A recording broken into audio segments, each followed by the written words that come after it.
Hey guys, it's Jordan back here at Kentucky Plant Daddy, and today we're going to go over all my alocasia, which is only 3, and then I'm going to scatter an individual type of plant in that I have in my collection. I have a large Hoya collection that I'm going to go over with, but that's going to be a beast of a video. It's like 26 plants. So I decided to go ahead and start here. I'm going to save all the alocasia to the end of the video, and I'm just going to start with the individual plants first. So here we go. The first plant I'm going to talk to you about is the Rickrack Cactus. So I got this plant from Costco, and I'm going to insert a picture here of when I got it. It was so small.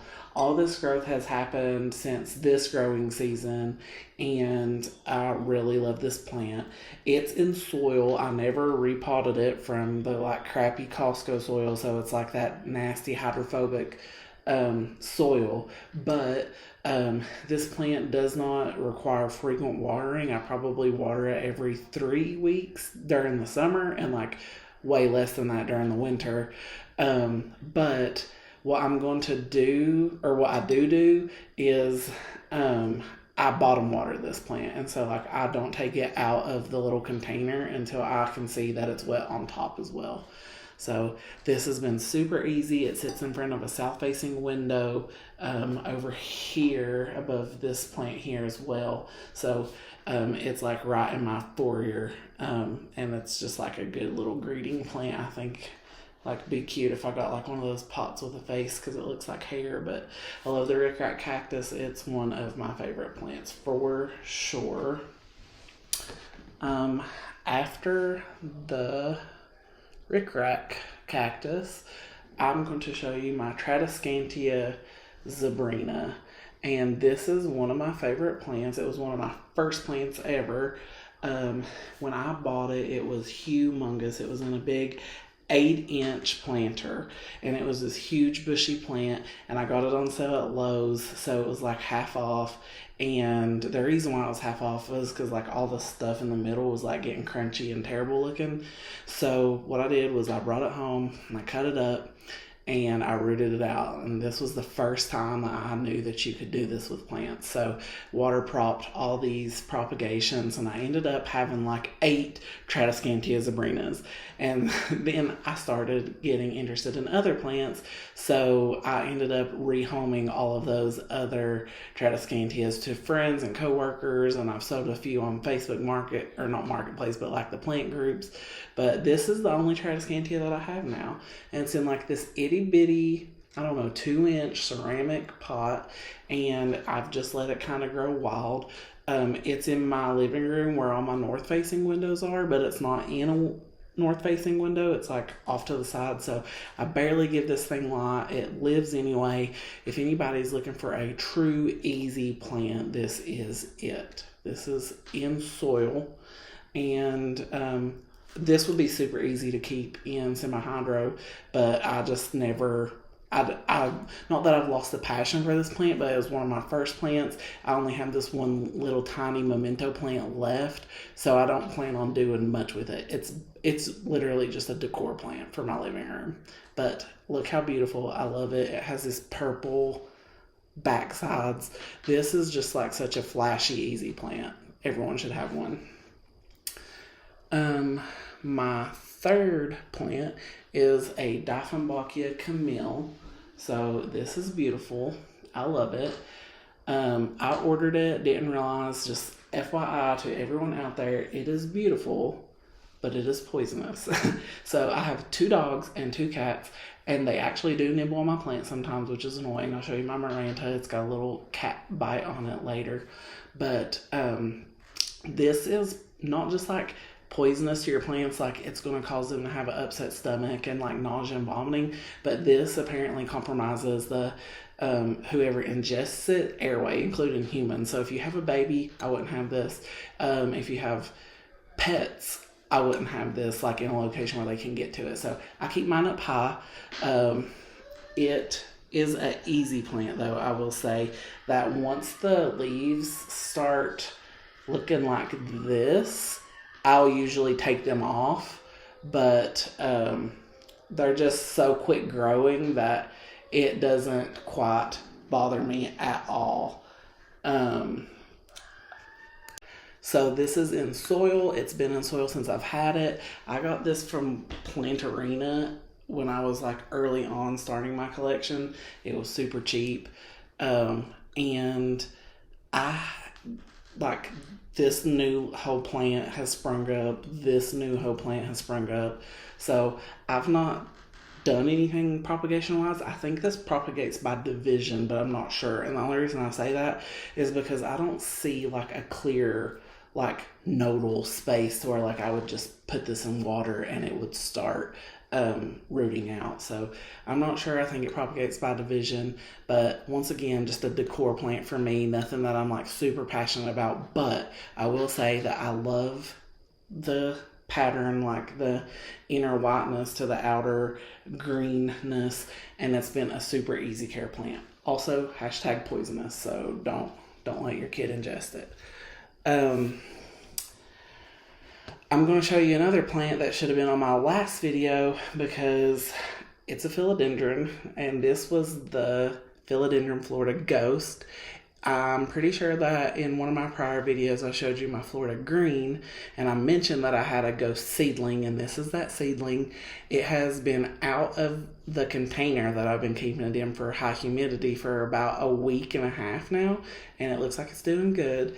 It is growing a new leaf. I don't know if you can see the little growth point there, but this is the newest leaf, and look at the difference in this leaf and all the other leaves. So this is finally starting to mature. This is like one of the first signs of maturation, is that it gets this T-shaped leaf, and then it'll eventually turn into like the 5-shaped star pointed looking maturity that the Florida Green had.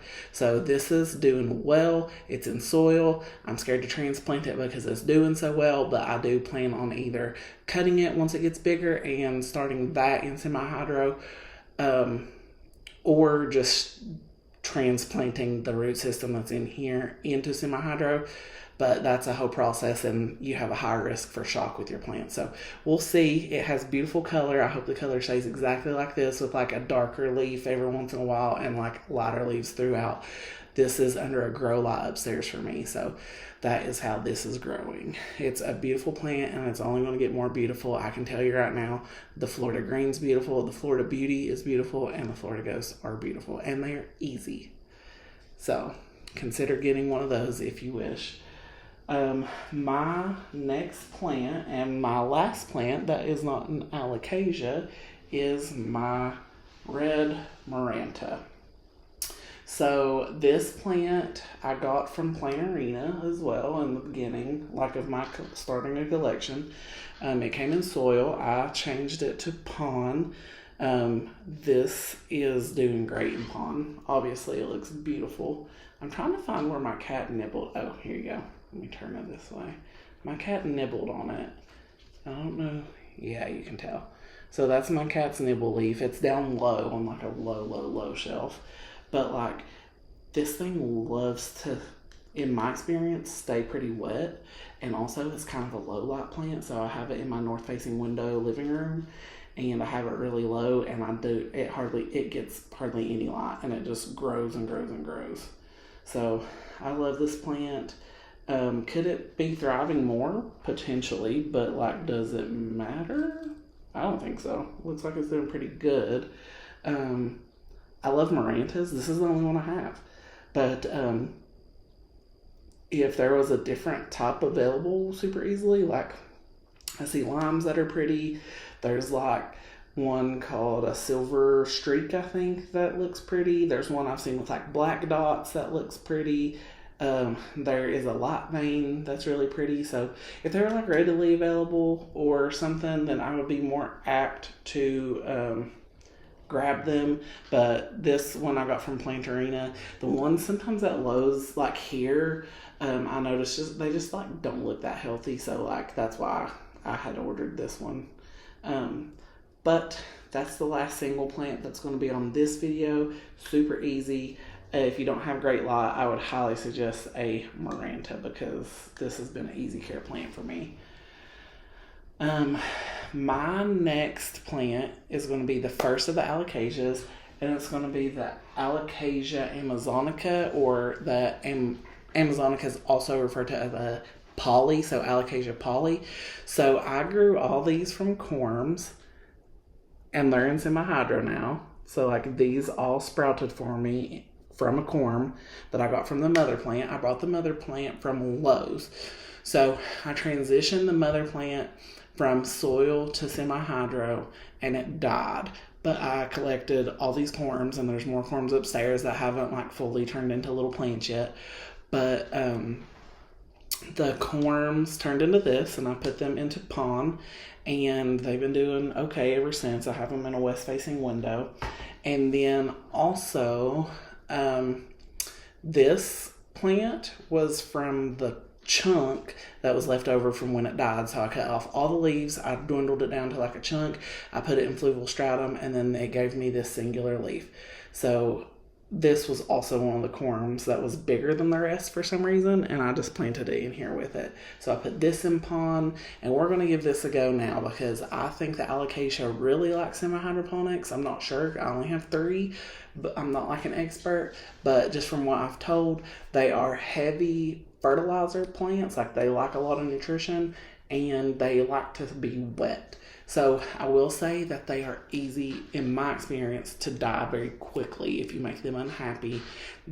But the good thing is that just because you kill it doesn't mean that you can't bring it back, because I brought this one back from a chunk, and then I have lots of corms from the original dirt plant that I had gotten from Lowe's. And so far, this looks great. It likes a lot of light. This has been in a south-facing window. Now that I've repotted it in pond, I have, because I can't fit it on my windowsill anymore because the base of this is too wide, I have it right directly underneath the grow light. But I like the Alocasia poly. I'll be honest, I may not have this in my collection if I weren't experimenting with alocasias. This was my first ever alocasia, and like I said, completely killed it. I was devastated. I thought that I wasn't going to be able to have alocasia because I killed this one, but I brought this one back, and then I started acquiring other alocasia, and I'll show you my next one, which is going to be the Alocasia Tiny Dancer. So once again, I bought a mother plant. It was in dirt. I took it out and I put it in leca. So this one, there was one singular corm. I put this corm in fluval stratum, and this is what I have now, a 5-leaf tiny dancer, and it is in an enclosed pond setup. So this is the baby, this is the corm I got to grow, and I will show you the mother because she did not die when I transitioned her. She transitioned to leca and has been beautiful ever since. And this is the tiny dancer. This is the leca. These are the roots. And the roots are rooting, okay? They're beautiful. I will say this plant in particular for me has had spider mites pretty much continuously. I cannot, I have not been able to rid this plant of spider mites. So what I was doing was, like, with every watering, I was just bringing it down and washing the full plant off, because they get into like the little, I don't know if you can tell, there's like a groove down in there, and then like from in that groove there's just little webbing, but it doesn't get terrible, and by the time I have to water it again, and I've just been treating it, and now I have a predatory mite sachet on there. So I will say that so far alocasias have been pretty hard because, number one, the poly died very quickly and was easy to kill, and then this one has been spider mite central, and I have not eradicated them. Now, those predatory mite sachets I just got in the mail like 2 days ago, so I don't think I've let them completely do their work. However, like I said, growing them from corms, I'm hoping another thing is that they, whenever they start this little in your care and in your environment, that they become adaptable to your environment, and so hopefully more healthy of a specimen like within your home, hopefully. And then the last plant, which I will say, I don't use this term because, like, I don't have like quote unquote wish list plants. Like, if I want a plant, I'll buy it. But if anything was to be a wish list plant in my collection, it is this, and it is the variegated Frydek Alocasia.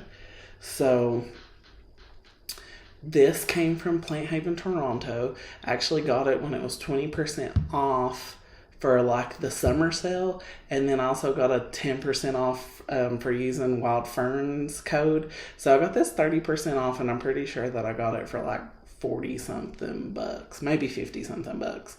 But it came in soil, and I instantaneously put it into pond. You see the pond? It has a predatory mite sachet as well.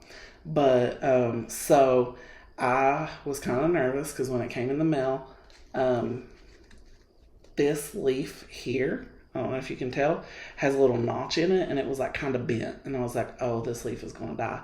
Well, it hasn't died yet, and it's like beautifully variegated. And then it's already put out this leaf since it's been in my care and in pond, which has only been like maybe 2 weeks. So, and I can see already where like it's like kind of bulbous there from that new leaf, and I think it's going to give me another leaf. So I'm hopeful. Plus there is a growth point. Ooh, I'm going to drop it. A growth point there in the pond, and there's another growth point there in the pond. So I'm hoping leaves sprout from there as well. This is beautifully variegated. I'm not like a sucker for variegation. Like, as you can tell, I have like a lot of non-variegated plants in my collection. But there is just something about this particular plant that I find like beautiful. This is beautiful. I even like the regular variegated Frydek, or not the variegated Frydek, just the regular Frydek. Like I saw Claire from Jungle Haven, and she had this huge one that she like divided up into like a bunch of small ones, and I was just like, that's gold. Like that alocasia is so pretty. I will say that for whatever reason, I'm drawn towards alocasia. Like this leaf shape, this whole like sprouting from one situation. I'm drawn to this plant. Not just like this variegated, beautiful plant, but like alocasias in general. Ooh, drop my sachet. But yeah, so I love this plant. I'm going to keep you all updated on it. And really, that is my alocasia collection. There's only 3. And I would say that out of all the genus of plants that I personally plan on growing my alocasias like the most. Not like the plants the most as in like they'll get the biggest, but like adding more specimens of a certain genus to my collection, I plan on it being alocasia. And right now, I have the genus that I have the most of are Hoya, and that's going to be a future video. I keep on putting it off because I have a lot of Hoya, so it might be 2 different videos, just like the philodendrons. But like always, guys, I really appreciate you watching my videos. If you made it to the end of the video, let's put up an emoji of like the world, the earth, and please comment on my video because I try to respond to all the comments. And or if you guys have any tips or tricks that maybe I should know that I don't know, please let me know. Don't forget to follow me on Instagram at kentucky.plant.daddy, and I'll put that here. And you guys have a good rest of your weekend. Don't forget to like and subscribe here on YouTube. Thank you.